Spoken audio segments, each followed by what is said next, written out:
जय हिंद। जय भारत, वंदे मातरम। मैं रविंद्र फौजी।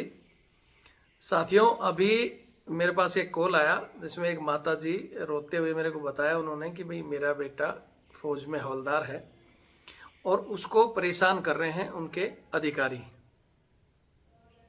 आप उनको छुट्टी भिजवा दो और बात करो कि भाई वो मेरे बेटे को परेशान ना करें। फिर मैंने बोला क्या कहानी है, कहाँ आपके बेटे सर्विस कर रहे हैं, क्या चक्कर है, आपको पूरा पता है? बोले मेरे को तो पता नहीं, आप इनसे बात करो। तो जो हवलदार जी की मैडम थी उनसे मेरी बात कराई उन्होंने। फिर उन्होंने मेरे को पूरी कहानी बताई कि जी मेरे हस्बैंड इस समय एमएच में हैं और उनका 10 नंबर फॉर्म भरा जा रहा है। 10 नंबर फॉर्म यानी अंग्रेजों के ज़माने में ये सीओ साहब को एक पावर दी गई थी कि किसी भी व्यक्ति को वो पागल घोषित कर दे कि भाई ये पागल है, इसका इलाज करो। आपको बता दूं कि बंदा कमर दर्द की वजह से एमएच में भर्ती हुआ और वहां इसको सिक लीव दे रहे थे डॉक्टर की भाई इसके यहाँ की नस ब्लॉक है और आपको पहले एक बार रेस्ट करो 1 महीना। अगर रेस्ट से काम नहीं होता है तो फिर हम आपका इलाज करेंगे। डॉक्टरों ने इसकी सिक लीव 28 दिन की बनाकर कि भाई ठीक है आप रिजर्वेशन वगैरह कर लो। बंदे ने रिजर्वेशन करा लिया। उसके बाद में यूनिट में बताया कि भाई मैं सिक लीव जा रहा हूँ, लेकिन यूनिट में जैसे ही पता चला यूनिट से सीओ साहब ने डॉक्टरों को कॉल करके कि भैया उसको सिक लीव मत भेजो, यूनिट में भेज दो, हम यहाँ से उसको छुट्टी दे देंगे। फिर वहाँ से उसकी सिक लीव कैंसिल होकर उसको बोलते हैं कि भाई यूनिट में आ जा। तो बंदा बोला कि ठीक है मैं यूनिट में आ जाता हूँ, लेकिन उसके बाद बीच में ही क्या खिचड़ी पकी है वो भी मैं आपको बताऊंगा कि उस खिचड़ी में बंदा वहां से चला भी नहीं। उससे पहले 3 बंदे वहां भेज के उसकी गार्ड लगा दी और वहीं की वहीं उसको बोला जी इसको दोबारा चेक करो और इसका 10 नंबर फॉर्म राइज कर दो। 10 नंबर फॉर्म सीओ साहब ने भर के जिसमें जो जो चीज़ें लिखी हैं वो भी मैं आपको बताऊंगा। और उस बंदे को, जिस बंदे को सिक लीव जाना था, इसी 16 अक्टूबर को उसको सिक लीव जाना था, लेकिन अभी वो एमएच में है।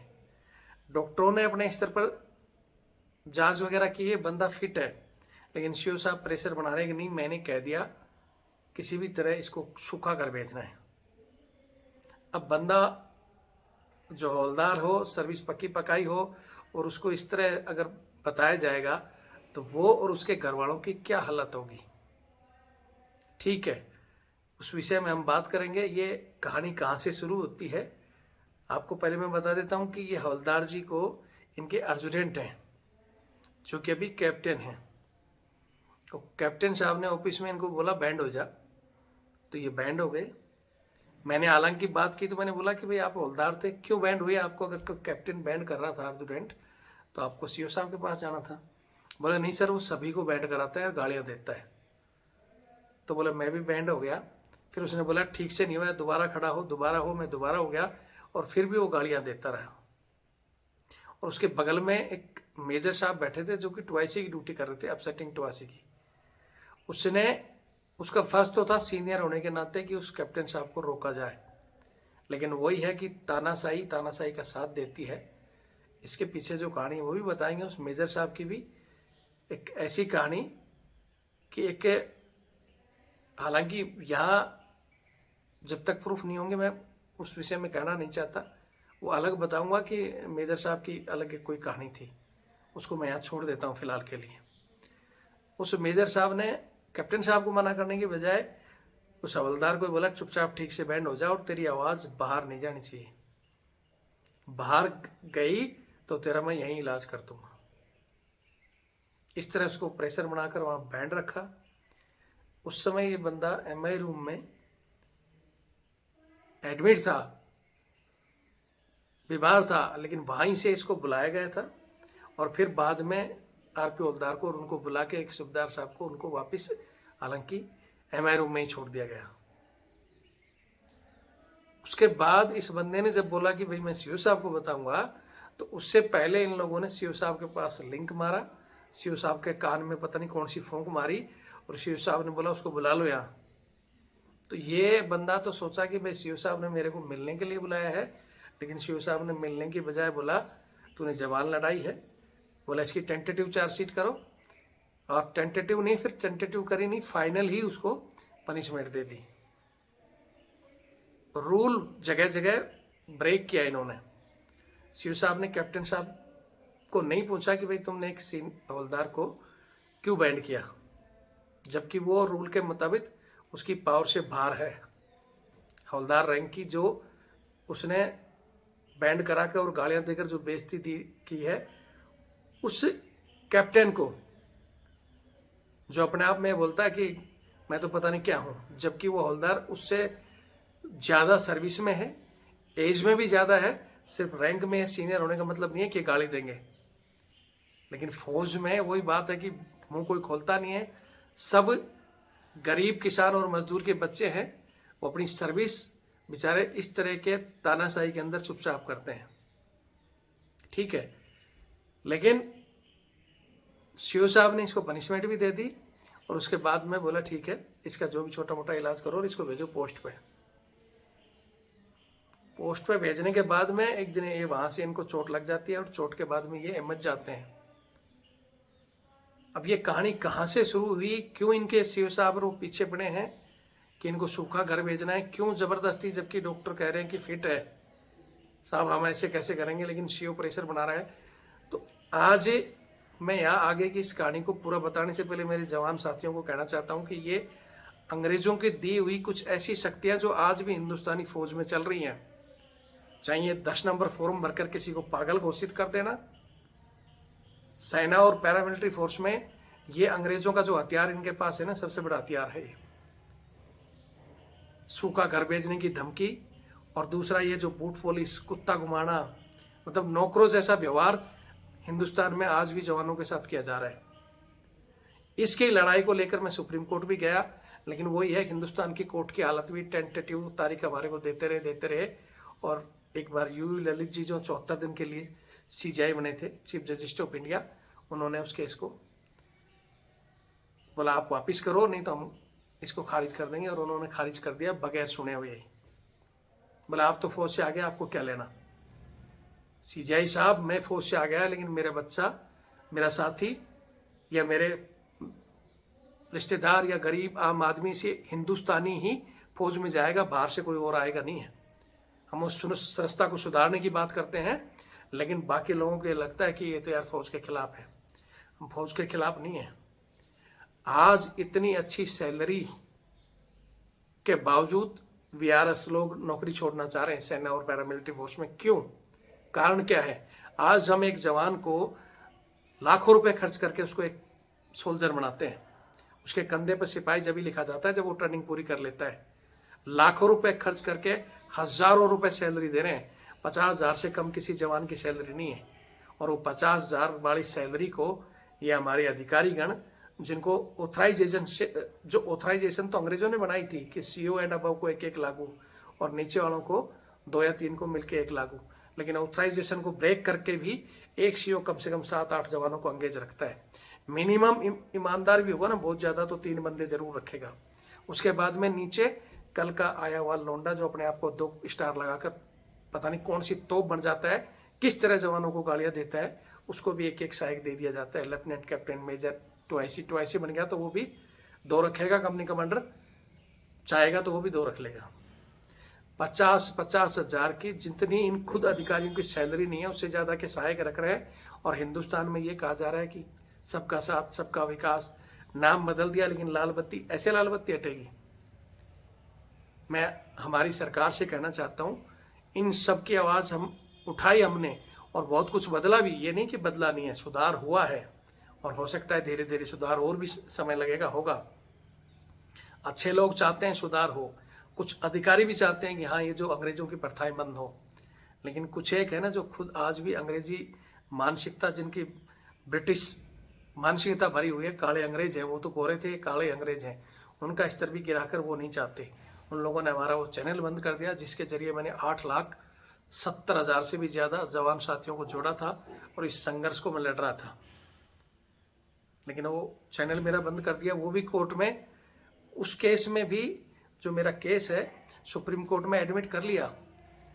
आज 3 महीने हो गए हैं। मैं हमारे सीजीआई से पूछना चाहता हूँ श्रीमान, हाथ जोड़कर, कि मेरे केस को जिसके साथ टैग किया गया है, 4-5 जो केस हैं उनमें जैसे संजय शर्मा का जो चैनल था खोल दिया गया, क्योंकि उनके पास बड़े वकील, बड़ी बहस करने के लिए टीम थी, और हम साधारण आदमी जवान अपनी समस्या सेम है, ये इन्होंने भी मान लिया कि आपका मसला सेम है, टैग भी कर दिया। कहते हैं कि हाँ जी नोटिस जारी करेंगे, लेकिन आज तक ना तो नोटिस जारी हुआ, ना ही सरकार की तरफ से कुछ जवाब आया, और ना ही हमारा वो चैनल खुला। बस टेंटेटिव तारीख देते हैं और सरकार रहते हैं। ये हिंदुस्तान में न्याय है। आंखों पे पट्टी इसलिए खोली थी कि सबको न्याय मिले, और पट्टी पहले इसलिए थी कि सामने अमीर गरीब का भेदभाव जज साहब ना देखे और न्याय एक समान करे। उसको उल्टा बोलकर खोल तो दिया, लेकिन खोलने के बाद भी क्या दिख रहा है? मैं हमारे जवान साथियों को कहना चाहता हूं कि हम इसलिए लड़ाई नहीं जीत पाते कोई भी कि हम संगठित नहीं हैं, हम एक दूसरे का साथ नहीं देते। हम ग्रुपों में डालते हैं तो बोलते हैं क्या करना है इन चीजों का, आप तो आरोपी बढ़ाओ, ये बढ़ाओ। अरे कितना भी बढ़ा लो, कितने दिन पेंशन लोगे जब आपको पता चलेगा आपका बच्चा गया और वहां वो बेचारा तंग पाकर या तो दुनिया छोड़ गया। सेना और पैरामिलिट्री फोर्स में जो रेशियो है ना, डेथ रेशियो, आप देखो कितने लोग अपने आप को दुनिया खत्म कर रहे हैं इन यातनाओं में झेलकर। जिस दिन आपका बच्चा होगा, आपका कोई रिश्तेदार होगा, तब पता चलेगा रविंद्र फौजी सही कह रहा था। बस डीए बढ़ा दो, आरोपी बढ़ा दो, 8th पे कमीशन की बात करो, लेकिन जो समस्या की जड़ है उसको कोई नहीं ध्यान देता। तो आज मैं यहाँ एक बार हमारे साथियों को कहना चाहता हूँ कि हमारी उस लड़ाई को मजबूत करना चाहते हैं, और ये 10 नंबर वाले अगर इस जवान के साथ ये करते हैं तो इनको हम कोर्ट ले जाने का विचार कर रहे हैं कि सुप्रीम कोर्ट में इनको फेस करें। लेकिन इंडिविजुअल बंदा नहीं जा सकता, हम जाएं तो वही वकील पैसे मांगे तो कौन दे। और अगर हम बात करें कि भाई आर्थिक मदद करो, तो उसमें कमेंट्स लिखेंगे रविंद्र फौजी तो पैसे की बात करता है। अरे हम टाटा बिरला है क्या? 10 लाख लोगों को जोड़ा था, सिस्टम चलाया था, धरने दिए, यात्राएं निकाली, इनसे पंगे मोल ले रहे हैं। हम राजा महाराजा हैं या कोई टाटा बिरला है? हम भी आप ही की तरह साधारण जवान हैं। जो पहले सहयोग आता था या उस चैनल से जो बजट आता था, हम भी नहीं तो दूसरी नौकरी तीसरी नौकरी करते रहे, ठीक है, लेकिन हमने उस रास्ते को छोड़कर इस समाज सुधार का रास्ता देखा। लेकिन इसमें जो आर्थिक सहयोग करो तो हम इन चीज़ों को बदल सकते हैं। ज़्यादा कुछ नहीं कहूँगा क्योंकि हमने कह के थक चुके हैं, लेकिन सहयोग देने वालों की संख्या ना बढ़ी है और शायद बढ़ेगी भी नहीं, लेकिन हम कोशिश कर रहे हैं। बोलते हैं ना, राम सेतु में वो गिलेरी भी अगर एक कंकर भी डाल रही थी तो उसका भी इतिहास में नाम है। तो एक एक बूंद से अगर हमारे पास बजट हो तो चैनल भी खुल जाए, और ये तानाशाही करने वालों के जो बढ़ रहे हैं ना बॉस, इनकी बॉसगिरी भी निकाल सकते हैं। उसके लिए अगर हमारा कोई सहयोग करना चाहता है तो मेरा नंबर है 8290354513 82 90 35 45 13। मेरा फ़ोन पे और पेटीएम से जुड़ा हुआ है, ये मेरा बार कोड।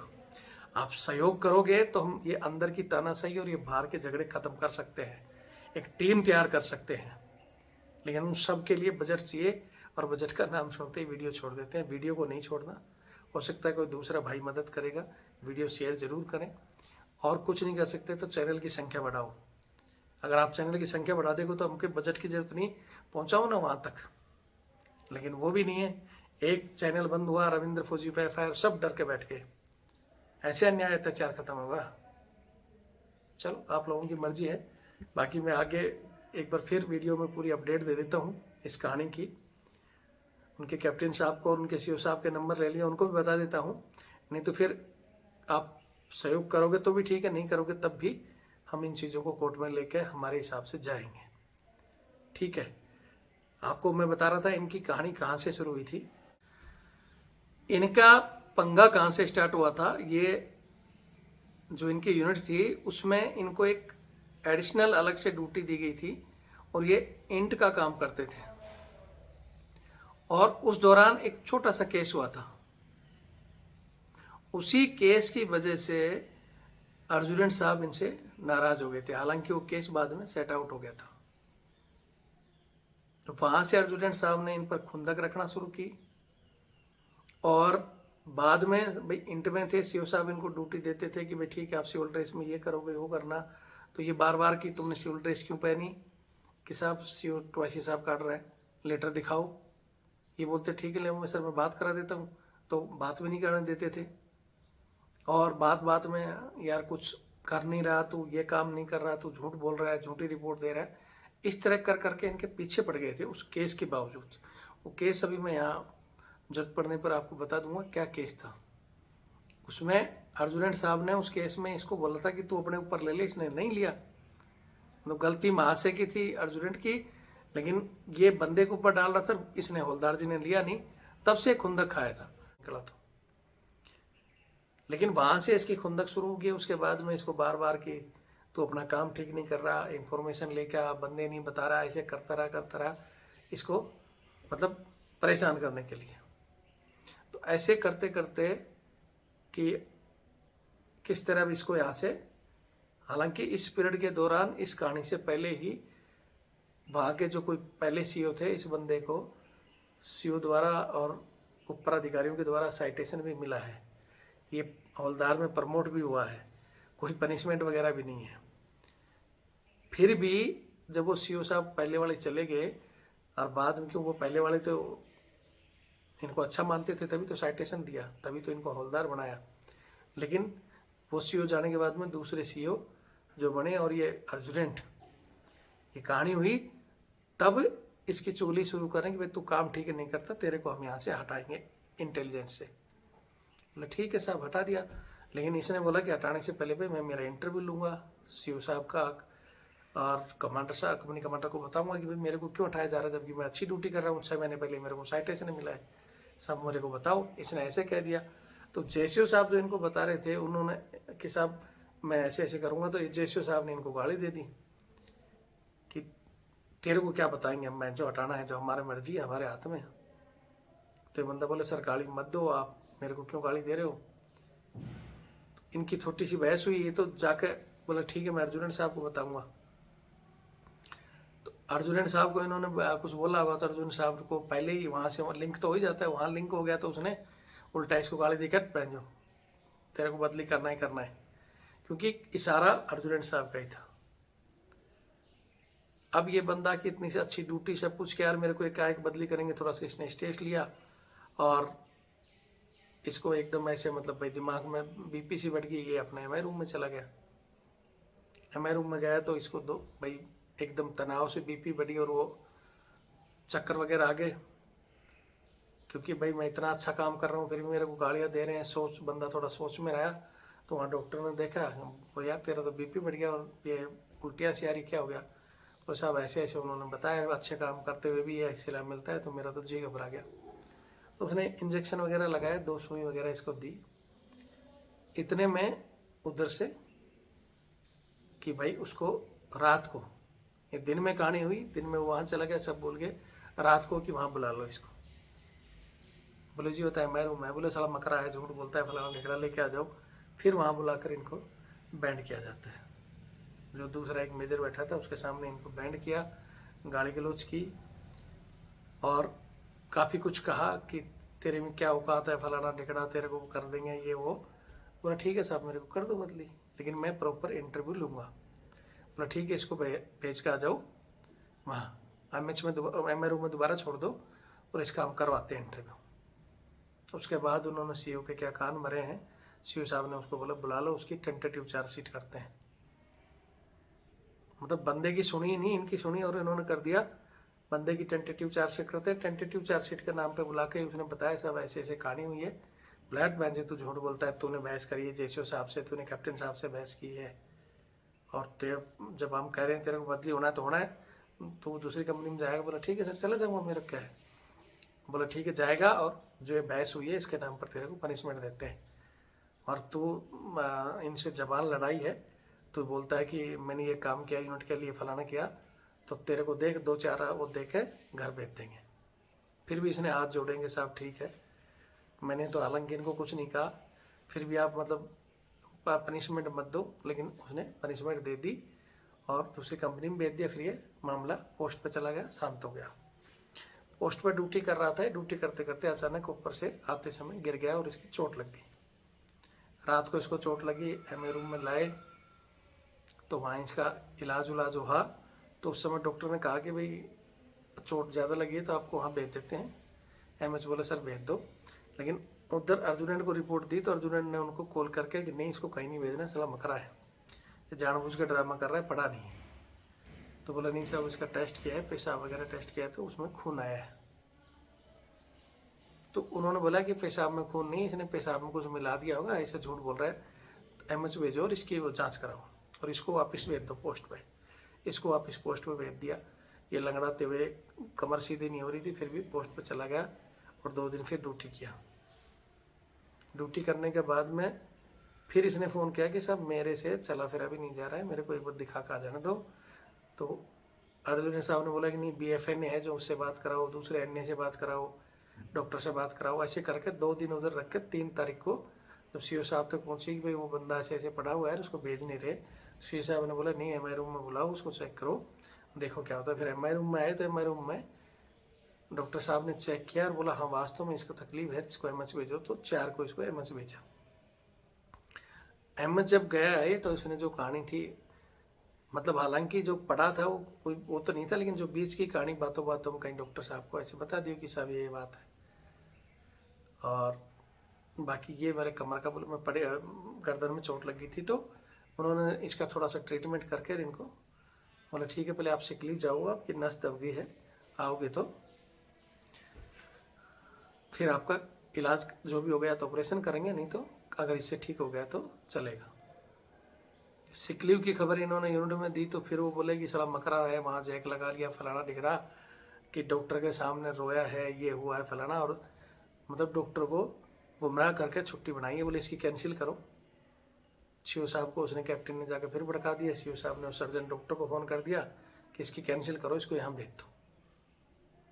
तो उसने बोला ठीक है, कैंसिल करके उसको बता दिया भाई तेरे CO का ऐसे ऐसे फ़ोन आया, तेरा कुछ सिक लीव कैंसिल है, तू वहाँ जा, वहाँ से तेरे को छुट्टी दे देंगे। तो इसने वहाँ बताया भी है कि साहब वो छुट्टी नहीं देंगे, मेरे को परेशान करेंगे, वो आप मेरे को भेज देते तो मैं आराम से ठीक हो जाता, लेकिन अब वो मानेंगे नहीं।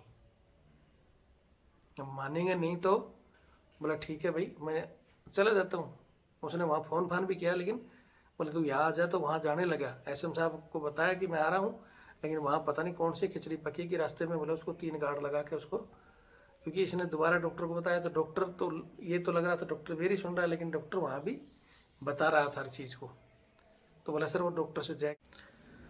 भाई थोड़ा सा ये वीडियो लंबा हो गया है और कोई काम भी आ गया है, तो वहाँ से यही है कि वहाँ से ये डॉक्टर से लिंक मार रहा है ऐसी बातें करके। CO साहब ने इसको 3 बंदे गार्ड भेज के और बोला कि इसका 10 नंबर राइज करो, 10 नंबर भरवा दिया। अब बंदा वो वहाँ है और डॉक्टर को बोल दिया कि डॉक्टर साहब इसका ऐसा भरो कि घर से ऐसा का, और यहाँ आएगा तो इसको इस नाम की भी पनिशमेंट देंगे कि डॉक्टर को वहाँ क्यों बताया यूनिट की बातें। और डॉक्टर ने भी बोला कि भाई तेरा तो तू काम नहीं करता, रही सारी रिपोर्ट मेरे पास आ गई है और तू घर जाएगा। तो अभी इस समय ये बंदा घबरा रहा है, उधर उसका परिवार वाले भी घबरा रहे हैं सर क्या हुआ। तो ये एक बंदे के नहीं, बहुत से लोगों के साथ ऐसे करते हैं, लेकिन आप सपोर्ट करो तब इस बंदे को इस स्थिति में हम ले जाकर सुप्रीम कोर्ट में खड़ा कर सकते हैं और उन लोगों की पैंटें उतरवा सकते हैं जो इस तरह की घटियागिरी कर रहे हैं, जबकि वो कह रहे हैं कि हाँ बंदा फिट है। कोई इसमें मतलब पागल की या इस तरह की कोई भी हरकतें इसमें